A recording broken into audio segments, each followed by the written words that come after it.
ပထမဆုံးငါးများတင်မောလေးစစီပူတာပေါ့နော်ဒီမှာရွှေရောင်ငါးလေးတော်တော်များများတွေ့ရပေါ့နော်ဒါပထမဆုံးစမြပူတာတော့စမြပူတာဆိုတော့အခုမှသိရပေါ့နော်ရွှေရောင်ငါးလေး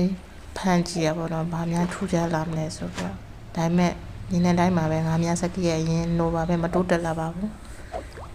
ခုနောက်တစ်ကောင်ရွှေရောင်ငါးလေးထပ်မြပါမယ်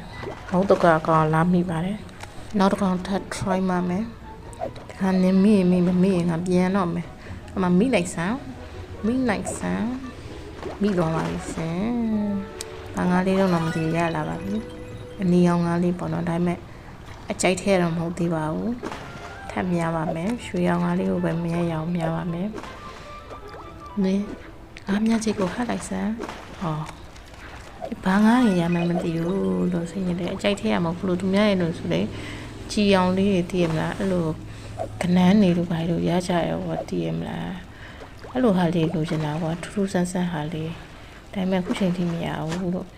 ငါးများစကေးတဲ့ကြည့်တယ်အောင်ဟဲ့ခုချိန်ထိကိုမကောင်းသေးဘူးကဲတင်မောလေးပြန်လှည့်သွားပြီကြည့်ရသူ့အချိန်စီးသွားပြီထင်ပါတယ်ကျမတို့လည်းကန်းဆိုင်ပါပြီရှင်ငါကဘယ်နှကောင်ရခဲ့အောင်ဆို2ကောင်လားပဲရခဲ့ပါတယ်ထူးဆန်းဆန်းပါလားဆိုတော့မပါပါဘူးမကြိုက်တဲ့ဟာတွေပဲရခဲ့ပါတယ်ကျေးဇူးတင်ပါတယ်